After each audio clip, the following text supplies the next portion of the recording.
O meu nome é Diogo Homo Ferreira e eu sou advogado da área de Direito Tributário do VBSO Advogados. Hoje eu estou aqui com o Paulo Vaz, sócio da área de Direito Tributário, e o Caio, que também é um advogado da nossa área. E a nossa ideia hoje é conversar um pouco sobre o projeto de lei 4173, que foi recentemente aprovado pelo Senado Federal e que na data de gravação dessa MesaCast está aguardando sanção presidencial. Nossa ideia aqui hoje é fazer um bate-papo descontraído, discutindo as principais alterações, os seus principais impactos e, importante ressaltar, tomando como referência o texto aprovado pelo Senado, que pode eventualmente ser objeto de algum tipo de veto presidencial e alterar algumas das questões que vão ser tratadas aqui. Mas para a gente começar, eu já vou passar a palavra para o Caio, fazer uma pergunta relacionada à tributação dos fundos de investimento. Pode ir lá, Caio. Bom, o VBSO tem uma proximidade muito grande com o mercado de capitais, né, Paulo? Até pela nossa história e também com essa parte de planejamento patrimonial. Então, a gente tem acompanhado bastante as preocupações dos nossos clientes, desde as discussões desse projeto. E, Paulo, você que está à frente aí da nossa área de tributário do escritório, o que você tem visto? Quais são as maiores preocupações dos clientes? O que você acha que vai impactar mais agora nesse início de transição? Caio, realmente nós temos tido muitas demandas relacionadas a esse último texto, que, como o Diogo falou, ainda está para ser sancionado pelo presidente, né? Se não houver vetos, ele vai quebrar um paradigma, né? Quer dizer, de muito tempo se discute aquilo que é tido de uma maneira geral como um privilégio, que é a possibilidade de quem investe recursos em fundos fechados ter o imposto de renda sobre o ganho auferido nesse tipo de aplicação diferido indefinidamente, né? Ou diferido por um período muito longo de tempo, enquanto que o grosso das aplicações financeiras está sujeito a uma técnica de come-cotas. Então, no que diz respeito à parte do projeto de lei que trata da tributação de fundos de investimento, esse paradigma está sendo rompido e está se criando uma nova regra de tributação periódica desses rendimentos, com uma série de exceções, né?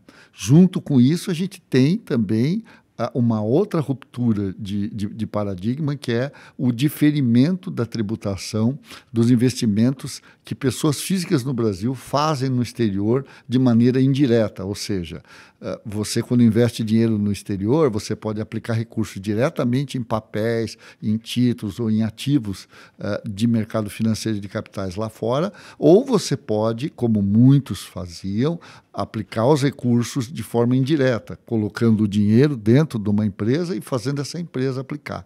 Essa empresa aplicava os recursos, o rendimento desse investimento na empresa dependia de tributar, para ser tributado do repatriamento dos recursos para o Brasil ou mesmo do emprego dos recursos no exterior em benefício do investidor brasileiro. E isso está sendo mudado, né? A gente vai passar por uma nova sistemática de tributação anual ou qualificada em determinadas situações que a gente vai tratar um pouquinho depois. As dúvidas são muito ligadas à mecânica. Como é que vai funcionar isso, Perfeito, né, Diogo? Exatamente. Inclusive, é importante você ter comentado que o projeto ele altera não só a tributação de uma aplicação que a pessoa física faz num fundo de investimento no Brasil, como também a tributação de um investimento no exterior. A gente retoma em seguida as aplicações de investimento no exterior, mas focando antes, Paulo, no fundo de investimento no Brasil, você comentou que atualmente tem uma diferença entre os fundos abertos e o fundo fechado. Você pode detalhar um pouco de como funciona hoje isso e como o projeto vai alterar essa dinâmica entre a regra geral de tributação de fundo? Sim, o conceito de fundo, o fundo é aberto quando ele admite o resgate a qualquer tempo. E o fundo é fechado quando não existe a possibilidade de resgate, embora seja possível a amortização das cotas, e ele tem a tributação final só quando termina o prazo de vida dele, por assim dizer, né? O governo, rompendo com essa referência, ele criou uma nova regra que diz: todo fundo está sujeito a uma tributação periódica, que a gente vai apelidar de come-cotas, né? A gente sabe que não é bem um come-cotas em algumas situações, nós estamos discutindo isso ainda há pouco, né, Caio? Mas vai haver uma tributação periódica em maio e novembro de cada ano para poder fazer com que o imposto de renda seja recolhido. E há uma série de exceções, né? A gente ficou de fora dessa nova regra geral de tributação de fundos fechados ou abertos pelo Come-Cotas através das seguintes situações: fundo de investimento imobiliário, FDIC, FIP e entidades de investimento, entidades de investimento em índices de renda variável. Os índices de renda fixa também estão ficando de fora. E, em algumas situações, há uma qualificação da situação de exceção, como, por exemplo, no caso do FIAGRO, que o Diogo acabou de mencionar, né? A gente tem uma regra de isenção hoje que está sendo modificada, e a gente pode detalhar isso daqui a pouco, até com uma dúvida que o pessoal manifestou aí recentemente, né? Sobre como aplicar. Paulo, é interessante isso que você falou sobre...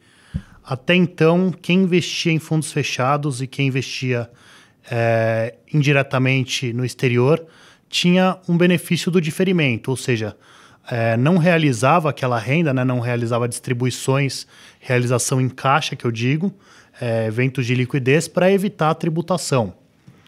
Isso era uma vantagem muito grande, né, e talvez até um dos fundamentos que tenha levado esse projeto de lei foi um tratamento mais igualitário, né? Porque eram investimentos de pessoas com mais renda, com altos rendimentos, optavam por essa estrutura. Agora o que a gente está vendo é que esse projeto ele traz uma regra de antidiferimento, né? Então ele tenta tributar independentemente da realização de forma periódica. Mas até que ponto, e daí eu coloco tanto para o Paulo quanto para o Diogo também colocar o ponto de vista, até que ponto essa tributação não violaria algum direito do contribuinte, não violaria o conceito de renda. Existem fundos, por exemplo, que não têm liquidez. Aquela variação não significa uma renda realizada pelo fundo. Até que ponto que os investidores estão sendo lesados ou tendo direitos violados com essa nova sistemática? Perfeito. Caio, eu acho que a forma como você colocou a sua dúvida, ela já traz um ponto super importante, que é uma regra anti-diferimento. Para você diferir algo, significa que ele já poderia ser cobrado de antemão. Então, se eu tenho uma valorização de uma cota de um fundo de investimento, eu já posso ter tributação dessa cota, independentemente da realização dos investimentos subjacentes daquele fundo, independente de eu ter um resgate, uma amortização ou de vender essa cota no mercado secundário. Essa é uma pergunta teórica, claro, mas que vai ser muito feita a partir de agora com essa mudança tão drástica que está tendo na tributação dos fundos. Como o Paulo bem colocou, já existia o mecanismo de come-cotas, de uma tributação periódica, digamos assim, anti-diferimento. Atualmente ela já existe há muitos anos, mas agora ela está sendo estendida para uma série de outros veículos. Fundos de investimento fechado, que antes não estavam sujeitos a essa regra, e mesmo para fundos que antes estavam sujeitos a uma regra específica, como é o caso do FIP e do FDIC. E é claro, como você muito bem colocou, é uma finalidade do governo federal de alterar a tributação. Isso vem com uma ideia de criar algo mais igualitário, de mudar a forma em que você tributa pessoas de maior renda, mas uma coisa é muito clara, o governo está querendo aumentar a arrecadação para fechar a meta. Então a gente sabe que isso tem essa finalidade, essa mudança tem essa finalidade. Então eu acredito que, sem te dar uma resposta, cravar se é ou não uma regra válida, com certeza vai ter espaço para se discutir e para se questionar. Situações específicas com falta de liquidez, com impossibilidade de ingerência quanto ao acesso àquela riqueza, com certeza vai ter um espaço para debate. Aí, né, Paulo, é a importância de você analisar a situação específica e parar, né, de falar da generalidade. Eu creio que é isso que tem guiado as nossas análises, né? Com certeza, é trabalhar o caso em concreto, né? Se nós tomarmos como referência, por exemplo, o caso do FIP, né? Quer dizer, o que é um FIP? O FIP, ele é um condomínio de recursos que aplica dinheiro investindo em vários ativos, mas principalmente a aquisição de sociedades, né? De títulos representativos do capital capital de sociedades, como ações. A regra agora é a de que você tenha uma situação de investimento via FIP e não vai ser aplicada nenhuma regra de come-cotas para o FIP se, por exemplo, você não tiver, se o FIP não tiver recebido o dividendo oriundo de um reconhecimento de valorização das cotas, né? Os ativos do FIP, eles estão sujeitos à avaliação da carteira e, no caso de ações ou cotas, o primeiro ajuste que é feito é o da equivalência patrimonial, né? Que é quanto você tem do capital multiplicado pelo total da sua participação e aplicado sobre o valor do patrimônio líquido proporcional. Então, você reconhece esse resultado como factível de distribuição, vai reconhecer uma valorização da cota, mas não vai aplicar tributação sobre esse valor, desde que o ativo em que ele tiver investido não tiver distribuído esse recurso.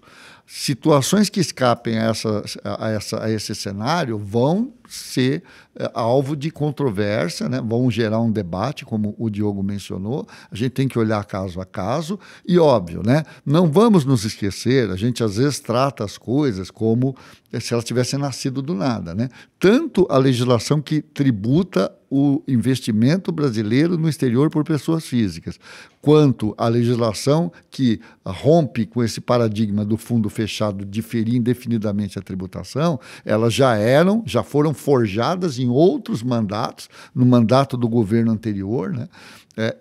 Claro, a par da questão de se tratar de uma correção de uma injustiça fiscal, de um privilégio, de se tentar evitar a censura que o Brasil sofre hoje por não entrar na OCDE, como o ministro colocou há pouco tempo, o Haddad, correto numa medida, mas no caso dos fundos isso não tinha nada a ver, né? A par dessa questão, tem um interesse arrecadatório e a gente tem que olhar direitinho como que a Receita Federal vai trabalhar a regulamentação disso, porque, de fato, você ter uma tributação em cima de uma renda que hoje se apresenta como positiva e amanhã ela pode reverter esse resultado porque gerou uma perda. Como é que você conserta isso? Você tem que tomar muito cuidado para não cometer uma injustiça e não desestruturar toda a indústria de fundos, né? Exato.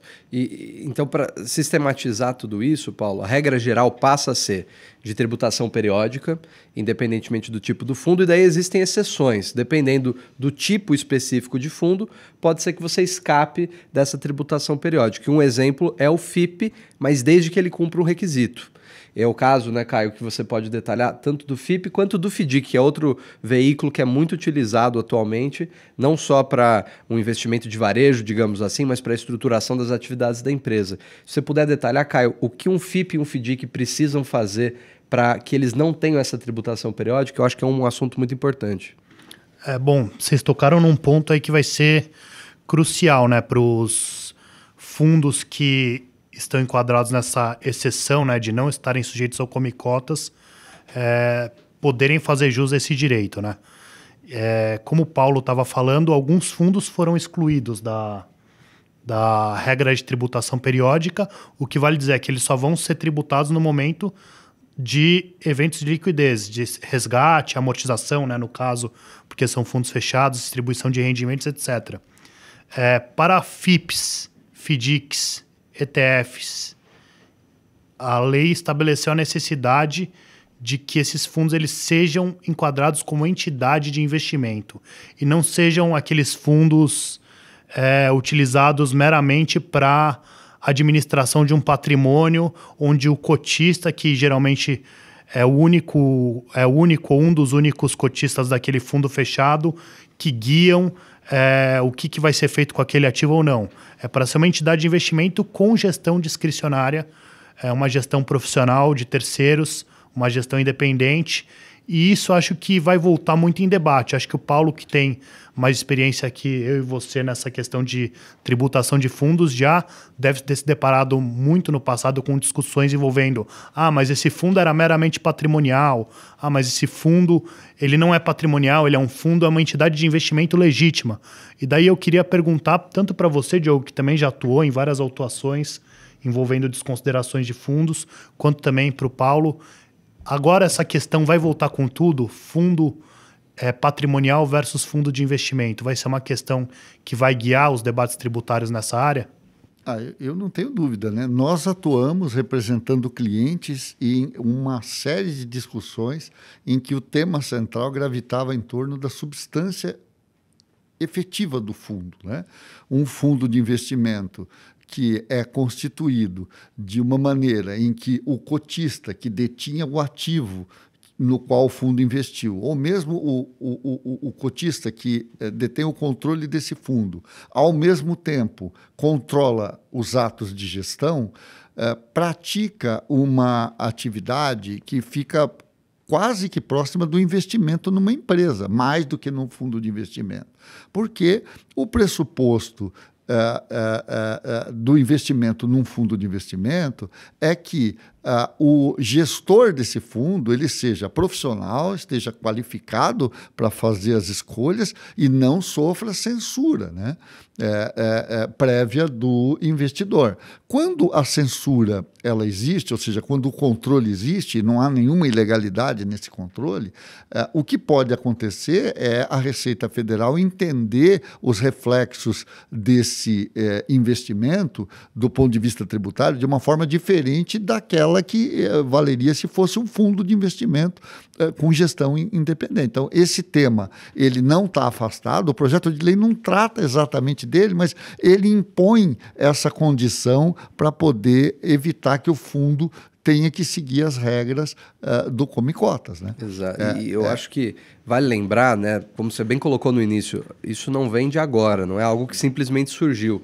Já tem vários anos que a Receita Federal divulga, né, as diretrizes de fiscalização e cumprimento de metas de arrecadação, e entre um dos principais pontos que a Receita tem destacado como de interesse é justamente fundos de investimento, operações com fundo de investimento. Não propriamente a tributação de uma aplicação que uma pessoa física comum realiza, né, numa corretora, por meio de uma corretora, mas a utilização de fundos, como o Paulo comentou, na alienação de um ativo grande, de uma empresa para um outro grupo, e isso tem sido o foco da Receita. E a nomenclatura, né, que vem da regulamentação atual da CVM, de um fundo ser enquadrado como uma entidade de investimento ou uma entidade patrimonial, já era utilizado pelas autoridades fiscais como um indício de algum tipo de irregularidade na existência daquele fundo. Isso, a meu ver, sem qualquer base legal, porque a regulamentação da CVM só modificava a forma como a CVM interagia com o fundo. Ela não especificava que aquele fundo deixava de existir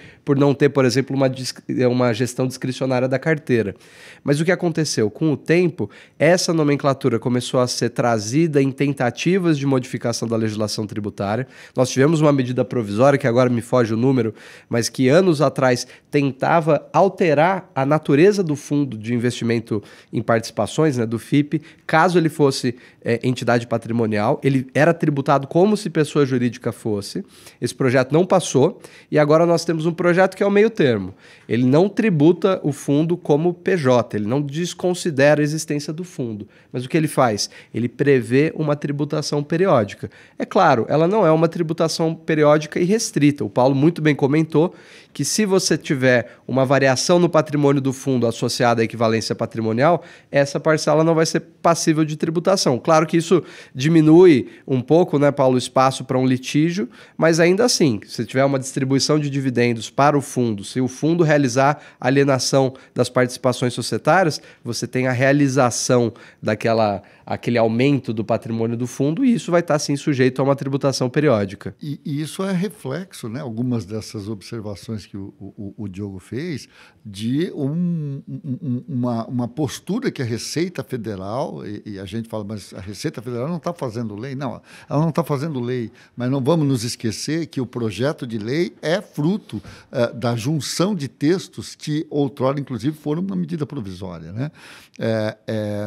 Para tentar melhorar a arrecadação e para tentar evitar as distorções. O FIP mesmo, ele tinha o dividendo recebido por ele não era tributado como rendimento rendimento da carteira dele e era tributado diretamente no cotista, né? O bypass, né? A gente chamava isso de bypass. Havia um diferimento, havia uma dispensa de tributação da parte do rendimento. Por quê? Porque, claro, se eu invisto numa empresa e a empresa tem um lucro tributado a 34%, coloco dentro de um fundo de investimento e esse fundo investe na empresa. Se além dos 34, os 66 que sobram, eu tiver que aplicar mais uma alíquota de 15, a alíquota efetiva desse investimento vai parar na casa dos 43, 44%. E o fundo passa a virar uma coisa não economicamente válida. Mas a Receita Federal mudou isso lá atrás, de lá para cá vem, como o Diogo comentou, trazendo a questão da falta de substância como meta de fiscalização. Agora, a medida provisória não trata disso no detalhe, mas, apesar de não tratar no detalhe, a medida provisória ela não representa uma salvaguarda para se fazer fundos patrimoniais de qualquer forma, né? Porque muita gente tem lido isso. Olha, acabou a distinção entre entidade de investimento ou não do fundo quanto à substância. A lei não está tratando disso. É, né? Isso que era uma dúvida que eu até gostaria de falar. Essa tese eu já escutei falar com base na interpretação do projeto de lei, que é o seguinte: olha, antigamente a lei não dizia nada e a Receita Federal, com aquela tese do propósito, do negócio, do ajuste que é feito para ser feito fundo ou não, desconsideravam os fundos que não tinham finalidade para investimento. Tinham finalidade para uma gestão patrimonial que gozava de uma tributação muito mais benéfica do que se o fundo não existisse. Agora vem a lei e diz: eu estou mudando as regras de tributação de fundos. De tributação, na verdade, dos cotistas, a nível dos cotistas, retenção na fonte. Agora, todos os fundos vão estar sujeitos ao Come-Cotas, de acordo com essas novas regras. E tem algumas exceções. Dentre essas exceções, esses fundos vão ter que ser entidade de investimento. Se não forem entidade de investimento, vão sujeitar o cotista à tributação. Será que ela não está querendo dizer que então... É relevante só para isso, né? Será que ela não está querendo dizer então que caso não seja entidade de investimento, seja um fundo patrimonial, ele é válido? Que há uma validade, um tratamento tributário porque ele vai ser tributado, né, pelo Come-Cotas, ou seja, a validade dele já é pressuposto para essa norma. Vai ser um argumento que vai poder ser usado em eventuais autuações, porque se fosse para dizer o fundo que não se constituir como entidade de investimento será tributado como pessoa jurídica, ela devia ter dito isso, né, no texto, né? E ela não diz isso, ela só diz que vai estar sujeito ao Come-Cotas. No caso do FIP, a gente já disse que a equivalência patrimonial não entra, né? Sim. Mas é uma... Porque, assim, o que a Receita quer evitar é que você difira indefinidamente a tributação. Quando você constitui um fundo que não seja entidade de investimento, não é que você está sonegando, você está adiando a ocorrência do fato gerador ou recolhimento do imposto relacionado a esse fato gerador do ponto de vista do investidor, né? E a lei está dizendo assim: olha, eu até entendo que você faça isso, mas eu quero o imposto a cada 6 meses. Sim. É isso que é a nossa interpretação nesse momento. Com certeza. Eu acho que a gente falou bastante do FIP, mas existe uma outra mudança relevante no caso dos FIIs, né, Fundo de Investimento Imobiliário, e dos FIAGs, Fundo de Investimento o nome é gigante, né, para simplificar, Fundo de Investimento em uma série de hipóteses distintas relacionadas ao agronegócio. Eu acho que a gente podia mencionar muito brevemente, né, o que é essa alteração, porque eles já eram fundos sujeitos a um tratamento específico, eles não vão estar sujeitos à tributação periódica e eles continuam naquele regramento de tributação com base numa alíquota de 20%, né, no caso do FII, do FIAGRO é 15%, né, Paulo? Sim. E que ela é só nos momentos, como o Caio mencionou, momentos de liquidez, em que você tem efetivamente a amortização, a alienação da cota. Mas tem uma mudança significativa, né, Paulo, que o projeto traz. Sim, o que está acontecendo é que o projeto está aumentando o número de cotistas mínimo que é exigido para que os cotistas possam usufruir de isenção da tributação dos rendimentos da carteira, mas, por outro lado, ela está permitindo que haja a concentração nesse caso, de até 30% nas mãos de um único investidor. E hoje como fica? Hoje um FII tem que ter quantos cotistas para que o investidor... 50 cotistas hoje e nenhum cotista pode ter mais do que 10% do total das cotas. E ainda existe uma outra regra no FII, que é o cotista que tiver sido dono do investimento no qual o FII invista, se ele tiver mais de 25% do FII, o FII é tributado como PJ. Perfeito. Essa regra continua. Que é uma regra específica, sem parâmetro, sem paralelo para outros fundos, né? Do FII ela não muda, mas agora se exige para que um investidor, pessoa física, num FII, para que ele tenha isenção, o fundo tem que ter, então, mais de 100 cotistas, né? Sim. E o FII, o FIAGRO, a alíquota 20%. É 20%, né? 20%. Eu sempre me confundo porque eles vão criando cada hora uma alíquota diferente, né? No FIP é 15%, nos fundos em geral é de 15% a 22%, mas FII e FIAGRO 20%. E o FIAGRO, ele é um bicho um pouco mais complexo e, como o Diogo falou, você pode ter um FIAGRO FII, um FIAGRO FIDIC e um FIAGRO FIP. Né? Ou seja, você pode ter um FIAGRO que investe em imóveis, você pode ter um FIAGRO que investe em papéis, você pode ter um FIAGRO que investe em pessoas jurídicas. Né? Hoje em dia a gente tem uma modificação da legislação da CVM, o escritório até emitiu um papel, a gente não vai tratar do tema regulatório aqui, mas o FIAGRO ele continua sendo um excelente caminho para fazer investimento, lembrando sempre da questão da substância que a gente acabou de comentar. Né? Esse ponto, Paulo, que eu gostaria até também de uma opinião mais clara aqui de vocês, que é uma coisa que se discute muito no mercado, né? A gente escuta muita gente falando que, por exemplo, o FIAGRO é um excelente produto para um planejamento patrimonial, mesma coisa, às vezes, a depender da situação, um FII, e daí a gente vê algumas estruturas assim, mais arrojadas. A gente vendo essas alterações, né? Desde das primeiras alterações das regras do FII, né? Que visaram justamente acabar com elisões fiscais que ocorriam, né, utilizando o fundo, esses requisitos que foram estabelecidos ao longo dos anos para isenção do cotista pessoa física com os rendimentos distribuídos semestralmente pelo FII. Agora essas novas regras também alterando essa isenção tanto para FII quanto para FIAGRO. A gente pode dizer que, pelo que a gente está vendo da legislação, é mais prudente que se utilize esses fundos apenas como instrumentos para investimento, ou é seguro ainda utilizar eles para instrumentos de planejamento patrimonial? Pergunta de 1 milhão, né? Essa pergunta é boa pergunta, porque a gente sempre tem que lembrar, acho que a gente vai abordar um pouco disso quando passar para a parte de investimento no exterior. Eles não funcionam, todos esses veículos, apenas pela questão tributária. É claro que a questão tributária muitas vezes é um atrativo, mas para fins de gestão patrimonial pode ser que ele ainda seja um mecanismo interessante de ser utilizado, especialmente naquelas situações em que você tem a possibilidade de constituir um gestor que tenha discricionariedade para alocação dos investimentos, isso pensando num FIP, num FIDIC, em outras estruturas. No caso do FIAGRO e do FII, você, em teoria, está no mesmo sistema tributário anterior, o mesmo regramento que antes era aplicável. Se ele era um atrativo, ele, em teoria, continuará sendo atrativo. Mas essas regras, você considera que são regras anti-elisão?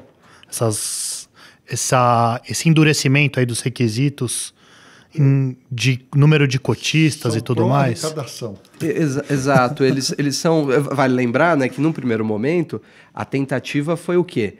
Aumentar esse limite não para 100, mas para 500. Então, em teoria, aumentar o sarrafo, o nível de capilaridade que um fundo de investimento precisaria ter para fazer valer a aplicação dessa... Porque o que a Receita Federal não quer é que você faça o investimento num FIAGRO, por exemplo, e convide seu primo, o irmão da sua tia, pessoas ligadas, né? Pessoas ligadas. Já existe uma regra que trata desse assunto, mas mesmo com essas restrições, você era capaz de, incumpridando a cadeia, trazer muita gente numa condição de privilégio, vamos dizer assim, né? Por não estar pagando imposto. Então, isso está sendo combatido. E está sendo combatido, eu creio, não na alteração do número de pessoas, mas numa mudança de uma palavra, de um outro requisito para aplicação dessa isenção, que é a negociação em bolsa. e ele faz uma exigência de efetivamente colocados em negociação. Então, esse pode ser uma mudança de uma única palavra, mas aí sim eu acho que tem um caráter, digamos assim, anti-elisivo, de combater uma situação em que, como o Paulo comentou, você traz uma série de pessoas com participações muito pequenas ou insignificantes para assegurar para algumas outras a aplicação desse benefício. É claro, lembrando sempre que existe um outro parâmetro que é nenhum dos outros investidores daquele hall de 50 pode ter mais do que 10%. Em um contrassenso, você me fez uma pergunta sobre a anti-elisão, mas em um contrassenso a regra está sendo mudada para exigir um total de 100 cotistas no fundo, mas permitindo que um deles tenha até 30%. Então, ele ainda se interiza isso. Então, assim, é um pouco contrassenso, é algo que surgiu na tramitação. De um lado, aperta um pouco, né, com relação aos 100 cotistas, mas com relação a percentagem de cotas e percentagem de direito a recebimentos e rendimentos é uma afrouxada de requisito. Exato. Né? Sim, agora você vê que interessante, né? Se você tiver um fundo cujas cotas são admitidas à negociação em bolsa e esse fundo tiver uma gestão independente, né, um gestor com capacidade discricionária de ação, ou seja, você colocou as fazendas A, B e C lá dentro. O gestor pode vender qualquer uma dessas fazendas do dia para a noite. Se você tem um fundo assim, ele é inatacável do ponto de vista jurídico. Exato. Quanto à existência. Aonde é que a zona vai ficar cinza? É quando você não vai levar esse fundo a mercado, quando você não tem essa situação do gestor independente. Isso tudo vai tornando o debate sobre a efetividade da existência da entidade como fundo de investimento mais complexo. Né? Perfeito. Pessoal, eu queria passar para um próximo tema e daí eu acho que vai ser legal a gente falar no fim, Caio, sobre a questão envolvendo a regra de transição, mas eu acho que a gente podia tratar isso em conjunto.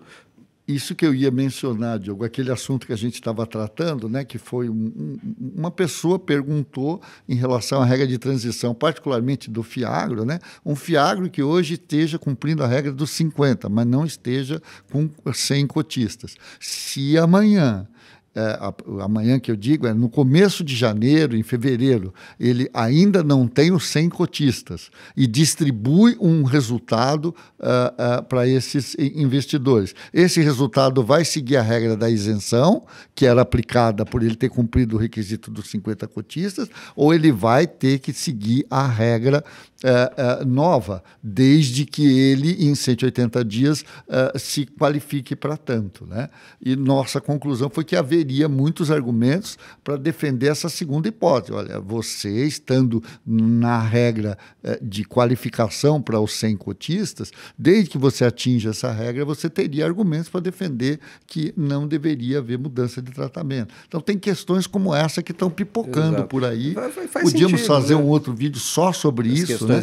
Talvez depois, né, que a gente souber o que veio de sanção ou não, a gente repita a dose só sobre questões controvertidas, né, Diogo? Perfeito, excelente. Eu concordo, até porque são muitas questões, né? Sim. E é um texto que mudou muito, né? A primeira versão da parte de tributação de investimento no exterior, ela veio lá no 1º de maio, né, numa medida provisória. A medida provisória não foi votada, virou um PL que aglutinou tudo em uma coisa só.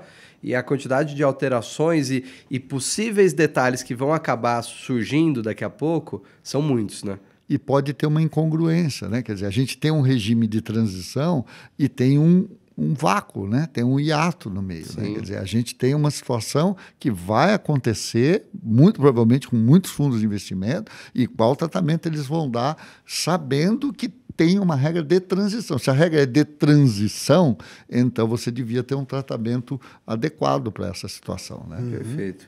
Mas, Paulo, vou pegar agora essas questões e deixá-las de lado para falar do investimento no exterior, que também está sujeito à alteração. A gente deu uma pincelada, mas de uma forma muito geral, o que acontece? Você tem uma pessoa física que investe no exterior, por exemplo, numa ação de uma empresa negociada na Bolsa de Nova York. Você vai ter uma alteração do tratamento tributário dessa pessoa. Não é só aquela situação que tem sido trazida no jornal de investimentos offshore. Você constitui uma pessoa jurídica própria, por exemplo, uma PIC, para ter justamente controle com relação a um portfólio, uma carteira de investimentos. E essa entidade que você detém, que você controla no exterior, faz aplicações. Essa situação também está sendo afetada. Mas não só ela, qualquer aplicação financeira no exterior e também trusts no exterior. E a alteração, ela, de modo muito geral, é a seguinte: aplicações financeiras vão estar todas sujeitas a um regramento tributário específico, por meio do qual vai ser aplicada uma alíquota de 15% quando você tiver recebimento efetivo do rendimento. Não precisa ter repatriação, transferência de dinheiro para uma conta brasileira, mas se você receber qualquer tipo de rendimento no Brasil ou no exterior, você deve tributar 15% na sua declaração de ajuste anual. Então, isso em alguma medida facilita, né, quem investe no exterior, que não vai ter que ficar fazendo aquele carnê-leão mensal, mas ainda assim você vai ter a tributação. Nesse ponto não muda o critério temporal, muda em alguns casos a alíquota, na maior deles eu acredito que a alíquota pode até ser reduzida, então nesse aspecto o mercado está muito ansioso pela mudança. Ou seja, no ajuste, no exercício no ano calendário que eu tive aquela realização, eu vou lá no exercício relativo a ele, no meu ajuste anual, e pago em apartado, apuro e pago em apartado esse imposto. Provavelmente a nossa declaração de imposto de renda vai ser refeita no que vem, né? A partir, né, na verdade, de 2025. A gente vai ter alguma alteração significativa, Caio, porque tudo dá a crer que vamos ter uma ficha nova. Hoje você tem uma ficha de rendimentos recebidos do exterior. Ela vai ter que ser totalmente refeita, porque ela pode se aplicar, por exemplo, para rendimentos de imóvel, que não estão sujeitos a essas novas regras. Então, se você tem um imóvel em Portugal e aluga para alguém, recebe rendimentos de aluguel, você vai continuar declarando na ficha rendimentos oriundos do exterior. Mas talvez tenhamos agora uma nova ficha de aplicações financeiras no exterior. Nós vamos ter que ter, porque hoje em dia o investimento que você faz no exterior, ele é declarado e o imposto é recolhido dentro da sistemática de carnê-leão e vai sair dali de dentro para ter um tratamento específico, né? Mas acho que a gente poderia dizer assim, sem medo de errar, que quem investia no exterior até hoje buscava fazer o investimento indireto por duas principais razões. A simplicidade de fazer isso, né? Quer dizer, eu daqui para o exterior invisto numa offshore, numa empresa que é legal, não estamos falando de coisa errada, né? Offshore às vezes muito estigmatizado, né? O dinheiro declarado, ele pode ser investido no exterior ou no Brasil. Se você investe no exterior, você vai fazer isso constituindo uma empresa no exterior e essa empresa faz esse investimento lá fora. Por que muita gente fazia isso assim? Fazia isso assim por uma simplicidade. No Brasil, ele só declara a empresa e o dia que traz alguma coisa para cá oferecia a tributação no carnê-leão ou até mesmo em ganho de capital, dependendo de como fosse esse desinvestimento dele lá fora. E isso daí também propiciava para o investidor lá fora a possibilidade de tributar um net de resultados, né? Você tem aplicações na Bolsa de Valores americana, mas você tem dinheiro investido em papéis de renda fixa lá fora. Você apropriaria pelo líquido o valor a tributar no Brasil. Agora, a legislação sendo alterada, as pessoas vão ter que prestar um pouco mais de atenção nisso, né, gente? Talvez falar um pouquinho sobre isso, né? Porque a gente falou um pouco da regra de aplicação financeira, então um investimento direto, como o Paulo colocou, mas se você tem um investimento indireto por meio de uma entidade no exterior, entidade também é uma definição extremamente ampla, vai pegar pessoas jurídicas, fundos, qualquer tipo de veículo personificado ou não. O que muita gente chama de fundo no exterior é investimento numa empresa. Exato. Diferente do Brasil, que quando você aplica em fundo, você aplica num condomínio de recursos, né? Exato. Mas é esse ponto. Para exemplificar, simplificando, né? Se você investe numa pessoa jurídica no exterior e ela faz investimentos, e aqui eu digo investimentos da forma mais ampla possível, não só em aplicações financeiras, mas em outras entidades ou então em imóveis, ela vai ser sujeita à tributação periódica no Brasil. Isso é importante, é uma mudança de paradigma. Se ela cumprir determinados requisitos, se ela se enquadrar, melhor dizendo, em algumas determinadas situações, anualmente a pessoa física brasileira vai ter que oferecer à tributação o lucro daquela pessoa jurídica, apurado, né, de acordo com as regras da própria contabilidade brasileira ou então tomando como referência os padrões internacionais. Independentemente de realização. Exato. E o primeiro ponto que eu queria colocar aí, Diogo, você acha que teria algum questionamento jurídico com relação a esse tipo de tributação para a pessoa física? Perfeito. A discussão ela é muito semelhante ao que a gente já comentou anteriormente de tributar automaticamente valorização de cota de um fundo. Eu tenho efetivamente disponibilidade daquela renda? Eu efetivamente tenho uma riqueza nova passível de ser tributada? Ou aquilo é só uma expectativa? Se daqui a pouco aquela valorização patrimonial que parecia ser muito boa, ela se desmente, eu tenho uma desvalorização, a mudança do cenário econômico e tudo vai para baixo, eu realmente tinha ganhado algo e perdi agora, ou era tudo perspectiva, era tudo expectativa? Agora, fazendo também uma coisa que eu acho que seria bom a gente levar em consideração nesse debate, fazendo o papel do advogado do diabo, ou advogado do leão aqui. A pessoa ter controle. A lei exige que a pessoa tenha controle para aquela entidade ser tributada. Perfeito. Você acha que o fato do controle garante disponibilidade para ela ou não? Antes de eu te dar minha opinião, só um adendo, né? Não é qualquer controlada no exterior que vai estar sujeito a essa regra. Como eu comentei, tem um parâmetro. E são basicamente duas regras. Você ter controle, então você ter a possibilidade efetivamente de dirigir, ter mais de 50%, né, do poder de deliberação daquela entidade, ou você está numa situação em que você tem... desculpe, e não basta, né, você ter simplesmente controle. Você precisa necessariamente olhar para onde essa entidade está constituída. Se ela estiver constituída numa jurisdição com tributação favorecida, que a gente geralmente associa a um paraíso fiscal, ela vai estar sujeita a essa regra de tributação periódica. Então, voltada para uma situação, em teoria, anti-abuso. Essa associação que muitas vezes se faz ao paraíso fiscal como algo errado. Não é, mas tem esse estigma. E a outra hipótese é quando você tem uma controlada no exterior e ela tem uma renda passiva significativa. Ou seja, na visão dos autores do PL... Independentemente, né, da jurisdição dela. Independentemente da jurisdição. Ela pode estar, sei lá, vai na Espanha, na Alemanha, que tem tributação elevada de renda, não é um paraíso fiscal naturalmente, pode ter até um regime fiscal favorecido, mas não é paraíso fiscal. Se você tiver nessa situação com uma renda passiva muito alta, que ela seja, né, superior a 40%, então a renda ativa dela, da atividade pujante mesmo dela, for inferior a 60%, você também cai nessa regra de tributação periódica. Então, Caio, agora retomando sua pergunta, será que isso não estaria numa conotação de anti-abuso, que a existência de controle não permitiria tributação?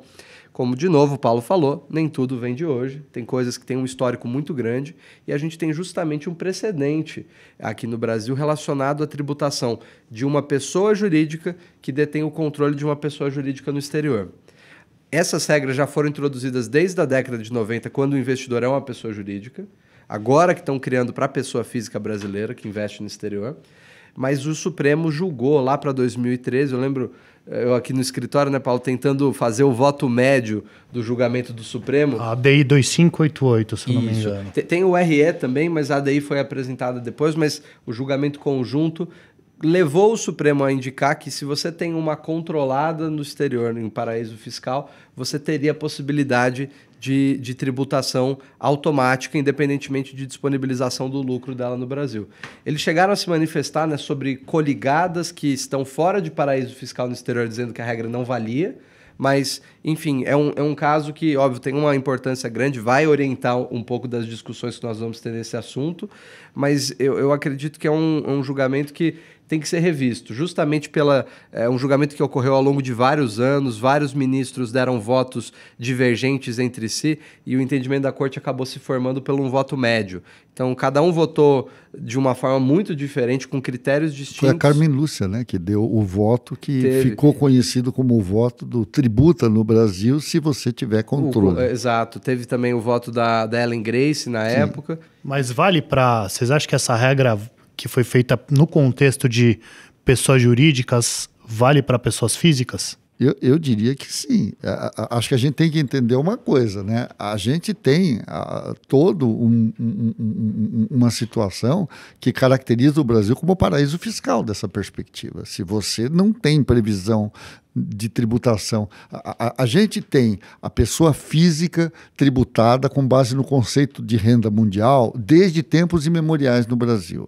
Como o Diogo mencionou, A primeira vez que a gente teve a pessoa jurídica brasileira, quando investe no exterior, tendo que tributar o resultado da controlada dela no Brasil, foi a partir de uma legislação que surgiu em 1995, através da Lei 9249. Depois nós tivemos ajustes ao texto dessa lei, e a última versão de ajuste acabou sendo julgada recentemente pelos tribunais, declarando a constitucionalidade da possibilidade de tributação desse rendimento do exterior no Brasil, né? E o fiel da balança foi a questão do controle, como de fato acontece em outras jurisdições, né? A gente está vendo o Brasil aplicar aqui alguns conceitos que existem em outras legislações. A entidade de investimento passivo nos Estados Unidos, ela é tributada de forma mais severa do que a entidade operacional, seja ela localizada em paraíso fiscal ou não, né? Se você tem uma atividade produtiva no exterior, você tem aquilo como um investimento que talvez interesse ao Brasil do ponto de vista institucional, né? Agora, se você só tem uma situação que é BEPS, né, que é uma erosão de base de tributação nítida, porque você está diferindo indefinidamente e não tem uma previsão de pagamento aqui, você acaba tendo que definir um critério para dizer, olha, em tal momento tem que tributar. Acho que o debate fica, como vocês dois falaram ainda há pouco, muito em cima da composição da carteira do investimento lá fora, né?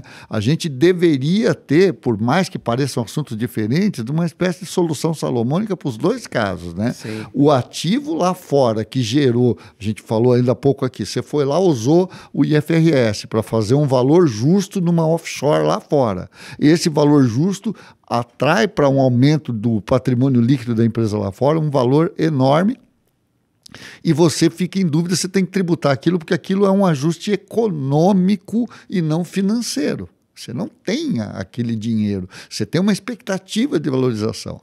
Então, Sim. Cada caso vai gerar um debate sobre o assunto, vocês não acham? Com certeza, e eu acho que até ciente da possibilidade de um debate, aqui eu já vou fazer o gancho para o nosso último tópico, que é da transição. Eu creio que, no caso dos investimentos no exterior, você tem até uma discussão sobre o regime de transparência, que não é exatamente uma transição, mas eu vou tentar encaixar tudo isso nesse último bloco, tá? Mas talvez ciente de toda essa possibilidade de discussão sobre uma tributação automática, e especialmente de tributação de resultados passados, foram criadas regras de transição que incentivam, por meio de alíquotas mais reduzidas, os investidores, em certa medida, a aceitarem essas mudanças todas. Então, Caio, eu queria que a gente tratasse primeiro um pouco do investimento no exterior, e depois a gente, para arrematar, Sim, volta com a questão do fundo. Eu ia dizer justamente isso, né? E a gente pode falar um pouco da transparência, não exatamente como uma regra de transição, mas como um mecanismo que atenua esses efeitos perversos que a gente discutiu tanto aqui de uma tributação automática ano a ano. É que eu diria assim, a gente devia responder essas questões, nós três deveríamos tratar do tema assim. A tributação da renda acumulada no fundo fechado, a partir do novo modelo, é ilegal ou não, caso a pessoa opte por não fazer o pagamento à alíquota de 8%, olhando para o fundo. E a tributação do investimento indireto no exterior, em relação ao momento da tributação, ela é ilegal ou não? Foi o assunto que a gente acabou de trabalhar. Você podia começar explicando como paga esses 8% nos dois casos, e depois a gente emite a opinião sobre o que a gente acha. Perfeito. Não, então, vou inverter a ordem, então, de algum pedido do Paulo. Por favor. Até para a gente pegar o gancho aqui, a gente estava falando das offshores, das entidades no exterior. A gente viu que já foi julgada essa questão para controlados e coligadas de pessoas jurídicas pelo STF. Naquela oportunidade, apesar do STF ter declarado constitucional a tributação automática dos lucros apurados, uma coisa foi declarada inconstitucional, que foi a tributação do, entre aspas, estoque de lucros acumulados. Que foi não havia... preservado. Ou seja, o que o STF disse? Pelo princípio constitucional da irretroatividade, que está lá na Constituição, que uma lei tributária não pode retroagir a fatos anteriores à sua vigência, que é uma coisa assim básica, pensando em segurança jurídica, é uma coisa básica para o direito, é inconstitucional a tributação dos lucros acumulados até então, que foram formados antes da vigência da lei. Pensando nisso, eu acho que para entidades no exterior, o governo federal, ao propor a medida de transição, foi um pouco mais suave do que para fundo. Acho que já tendo em vista esse precedente negativo. Não tentou então, tributar, né? Ele deu uma opção fiscal. Assim, via de regra, os lucros apurados até dezembro de 2023 vão estar preservados até o momento da sua realização. Ou seja, permanece o regime atual para os lucros apurados até dezembro de 2023. E, em alguma medida, até cria um benefício porque no projeto atual, porque antes preservava a tributação, né? Em teoria, a lógica é, se eu não vou tributar automaticamente, só quando distribuir, eu deveria tributar com a alíquota que hoje é aplicável, que é até 27,5%. Mas o projeto, né, prevê expressamente... A 15%. 15%. Então, em alguma medida, até um benefício para o passado. Diminuiu. O curioso é que essa covardia do governo em enfrentar o tema da tributação retroativa, no caso do investimento via offshore de pessoa física, é que, ao contrário do que acontecia na pessoa jurídica, a pessoa física já era obrigada a tributar a renda universal no Brasil. E ele está só evitando um conflito em relação ao momento de ter que tributar. No caso do investimento via pessoa jurídica no exterior, havia o princípio da territorialidade pelo qual você não tinha tributação no Brasil. Era uma espécie de isenção. Então, realmente, a isenção, nesse caso, ela podia ser revogada para frente, no caso das empresas investindo no exterior. E no caso das pessoas físicas, não é bem a mesma situação, se a gente pensar direitinho. É o momento da tributação. O que o governo quis fazer, talvez, não venham judicializar isso, porque a gente sabe que vai haver espaço para discutir essa questão, né? E me paguem 8% que eu já estou satisfeito. Exato. Daí tem essa opção que o Paulo mencionou. Ou seja, via de regra não tributa até ser realizado. Quando for realizado, 15%. Agora, se você quiser fazer uma tributação antecipada desses valores, eu te autorizo a atualizar o valor desses bens, ou seja, fazer um step-up do custo, ou seja, se aumentar o custo dos seus investimentos, você vai tributar de forma antecipada, o governo vou estar ganhando, porque eu vou estar antecipando caixa para mim, que é o que o governo quer com essa medida, o que ele mais quer, além de justiça fiscal, a gente sabe, é receita, e eu te dou esse benefício de você abater esse valor do que for tributado efetivamente quando o lucro for distribuído. Se a gente pensar, o desconto é duplo, né? Porque... já seria 15, né? Se não tivesse mudado, seria 27,5. 27,5. E agora então, com o que o governo está fazendo? Eu estou mudando de 27,5 para 15 no tempo, e se você me pagar logo para eu cumprir a minha meta fiscal, eu te dou um desconto. É isso que está acontecendo. E o que é até importante, né, lembrar que a gente está falando num cenário muito específico de investimento incontrolado, em que você... mas ele é amplo, essa possibilidade, essa opção fiscal que o Caio trouxe. No caso de investimentos no exterior, é para uma série de ativos, aplicações financeiras, investimentos incontrolados, imóveis, veículos, aviões. Não é só para a entidade, né? Não é só para a entidade. Você faz esse ajuste, essa atualização em relação ao valor de mercado. E daí, para cada uma dessas hipóteses que eu mencionei, tem um valor de mercado, um parâmetro diferente. No caso de investimento incontrolada, é o valor proporcional do PL apurado de acordo com o seu percentual de participação. É que eu acho que para controlar, para as entidades, eu acho que é uma coisa que fica mais evidente ainda, né? Porque elas vão deixar de ter esse diferimento, né? Exato. Então você possibilita a pessoa... E com relação a esse valor, e ainda ia continuar diferido. Então você possibilita a pessoa abrir mão desse diferimento a tributar uma alíquota de 8%. O governo não quer uma fuga de capitais. Exato. Mas ele precisa de dinheiro. E ele tem uma causa justa. Por que o trabalhador tem todo mês 27,5 recolhido na carteira e quem tem dinheiro poupado não pode pagar a sua cota de tributação. Então, ele tem um argumento socioeconômico forte para fazer a mudança. Tem um apelo social essa alteração, né? Por outro lado, não queremos aqui o que aconteceu com mudanças que outros países, para não citar nomes aqui da América Latina, fizeram e que levaram as pessoas a mudar o domicílio fiscal, porque é possível também, né? O sujeito simplesmente, você vai querer tributar nesse tanto, eu mudo o meu domicílio fiscal. Eu saio daqui esse ano e você fica aí esperando novas pessoas botarem dinheiro aí para aplicar fora. Então, o governo não quis nenhuma coisa nem outra, né? Sim. Não sei se a gente vai falar do fundo agora. Vai falar, mas antes eu só farei um último comentário, que a gente acabou não tratando da transparência, que eu estou tratando aqui nesse núcleo da transição, porque você tem uma opção que está batendo as portas para ser tomada. Então, a gente já falou da opção da atualização do custo para os investimentos exteriores e tributação antecipada. Agora a gente vai falar de uma segunda opção fiscal, né, Diogo? Perfeito. Que é a opção do regime de transparência, né? O tal do check the box. Exato. Semelhante ao que acontece no exterior, mas agora focando numa situação em que você tem uma controlada no exterior, você vai ter a possibilidade de levantar o véu daquela controlada e parar, da forma mais visual possível, o PL deixa isso bem claro, parar de declarar no seu imposto de renda que você tem cotas, ações de uma entidade no exterior. De uma empresa. E você vai passar a declarar todos os ativos subjacentes daquela entidade. Então, se você tem, como eu mencionei antes, uma PIC que faz investimento em bonds no exterior, você não vai mais declarar que tem cotas de uma PIC se sujeitar à tributação de controlado no exterior. Você vai passar a declarar que você tem bonds diretamente. E bonds, sendo aplicações financeiras, vai estar sujeito ao tratamento tributário correspondente. Então, por exemplo, se for uma entidade no exterior que tem apenas aplicações financeiras, você para de ter tributação automática anual e tributa apenas quando você tiver a realização. Se você tiver imóveis no exterior, vai aplicar regra específica de tributação de renda advinda de imóveis.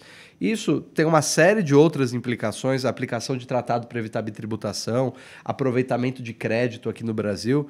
Muda muito a dinâmica tanto de declaração, de preencher o imposto de renda, quanto de tributação. Então, vai ser algo impactante. E, de novo, né, por que eu tratei aqui nesse tópico de transição? Porque você vai precisar, em relação aos investimentos que você tenha declarado agora em 2023, né, fazer essa opção pela transparência já na declaração do imposto de renda do próximo ano. Você já vai ter que tomar essa decisão. Então, tem muitas decisões a serem tomadas. E ela é irrevogável e retratável. Ou seja, sempre. É isso que eu ia chamar a atenção. Tem que estudar bem para fazer a melhor escolha, né? Mas, basicamente, você vai ter que ter quase que uma bola de cristal, né? Porque o investimento que é interessante hoje, amanhã deixa de ser interessante. É só ver o que aconteceu com o mercado de renda fixa. Há 4 anos atrás, você tinha juro de 3% ao ano. De repente, esses juros passaram da casa dos 12%. Então, você simplesmente mudou o vetor, né? Quando você tinha juros de 3% ao ano, o pessoal colocava dinheiro em imóvel, porque não valia a pena deixar o dinheiro aplicado a juros.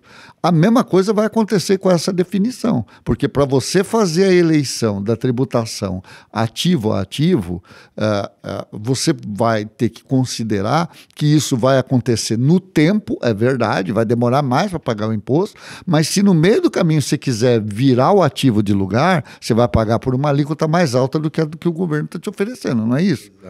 Exato. Você vai ter que botar muitas variáveis na conta, né? A gente tem traçado algumas guidelines para os nossos clientes, né, para eles avaliarem se eles adotam, né, o regime de transparência fiscal ou se eles continuam pelo regime da opacidade, ou seja, considerando aquela pessoa jurídica, aquela entidade no exterior e tributando a partir de 2024, então, periodicamente o lucro apurado no balanço dessa entidade. Diogo, você quer falar um pouco desses guidelines? Primeiro, olhar, né, se você vai estar sujeito àquela situação de tributação periódica daquela controlada. Então, se você vai ter que tributar ano a ano automaticamente... Quais as perguntas mágicas que eu faço, então, nesse caso, Diogo? Nesse caso, as perguntas mágicas vão ser: quais são os ativos que compõem o patrimônio daquela entidade? Porque, de novo, cada ativo vai ter a tributação correspondente. Então, se ela tem, por exemplo, aplicação financeira, você vai tributar aqui no Brasil como aplicação financeira. Imóveis, da mesma forma. olhando para cada ativo específico. Em seguida, você precisa olhar o prazo de maturação daquela carteira. Se você tem investimentos que têm uma liquidez constante, uma realização anual, talvez não faça sentido você mudar para a transparência, porque eles também vão ser tributados conforme forem realizados. Então, talvez você não tenha um ganho efetivo. E um último aspecto importante é a perspectiva de realização do investimento. Então, se você tem uma perspectiva de alienar aquela entidade, isso vai afetar a sua conta na hora de determinar se vale a pena entrar no regime de transparência ou não.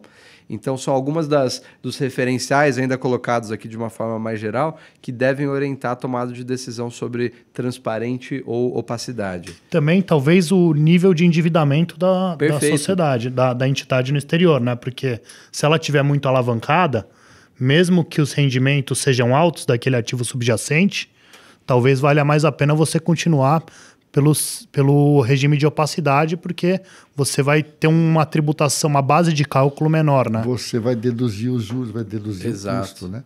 É uma coisa muito de olhar o aspecto financeiro, o perfil do investimento, lembrando que se no meio do caminho você fizer o desinvestimento, você rompe com a regra do diferimento, então você tem que fazer uma conta boa, não adianta você fazer a conta e saber que antes do fim do ano que vem você já vai mudar a linha do investimento, porque aí você ficou com a alíquota maior quando podia ter ficado com a alíquota menor.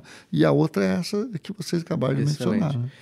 E agora, acho que a gente pode arrematar com um tema que o Caio, eu e a Ana Carolina Ribas aqui do escritório escrevemos para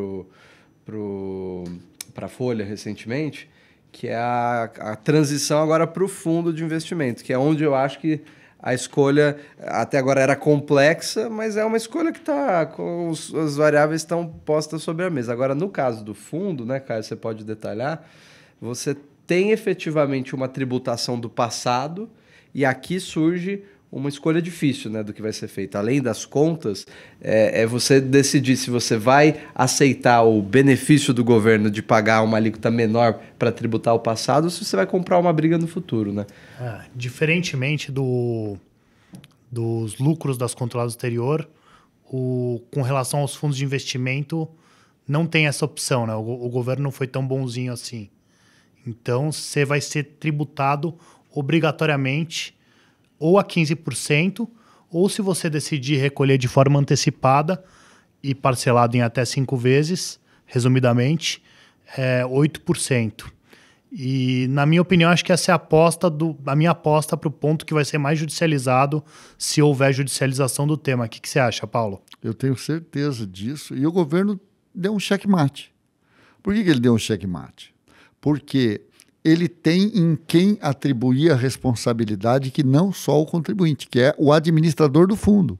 Então, o contribuinte disser, eu não vou fazer nada. Se você disser, eu não vou fazer nada, o banco vai fazer para você. Porque se você tem que reter, né? Se você não tiver autorizado o banco a optar pelo parcelamento em 5 dos 8%, ou o pagamento dos 8%, ele vai migrar você para os 15%, quando chegar a hora de aplicar os 15%, ele vai aplicar. Então, não dá para fugir da briga, né?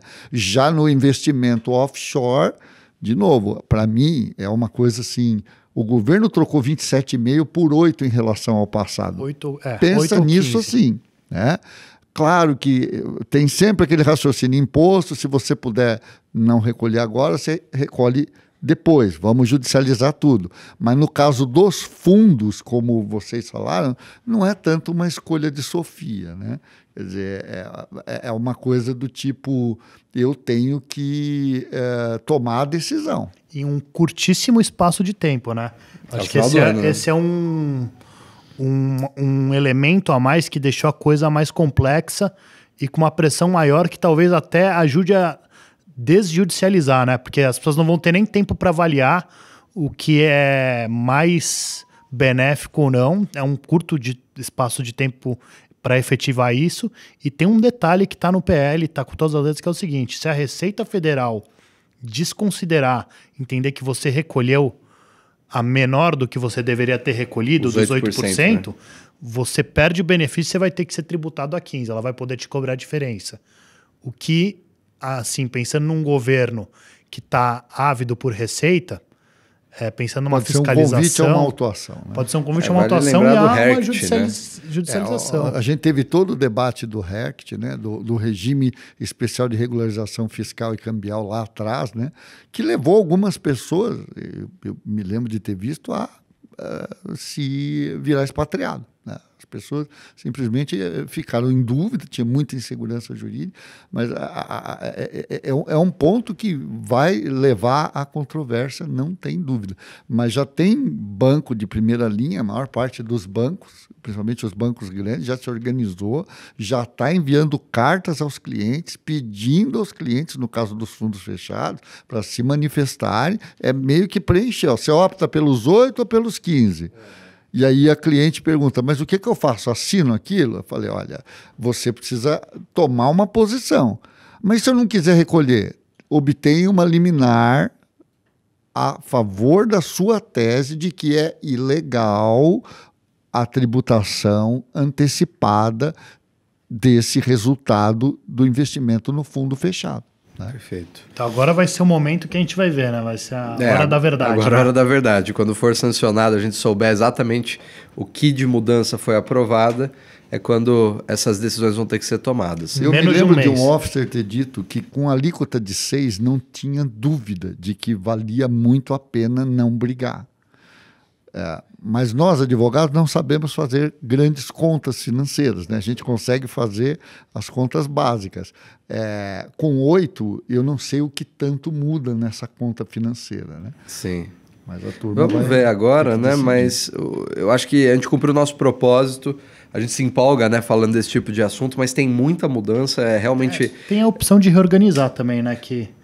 Sem contar a questão de reorganização. Além de você judicializar ou tributar 15 ou a 8, o PL também estabelece a opção de você se reorganizar para fugir da tributação. Tem se deparado com clientes perguntando, e aí o que a gente notou é assim, eu tenho um ativo que eu vou tirar de dentro do fundo para ele poder continuar numa regra separada. Só que esse ativo, ele é no valor de X milhares ou X milhões de reais, e o administrador do fundo, ou o consultor financeiro dele diz, olha, nesse caso não vale a pena porque o custo de fazer isso é maior do que você se resignar à situação que o governo te pôs. Né? Então, é um debate que vai ter que ser feito fazendo conta. Mais uma vez, olhando caso a caso e num curtíssimo período de tempo. Né? Até para implementar a mudança. Né?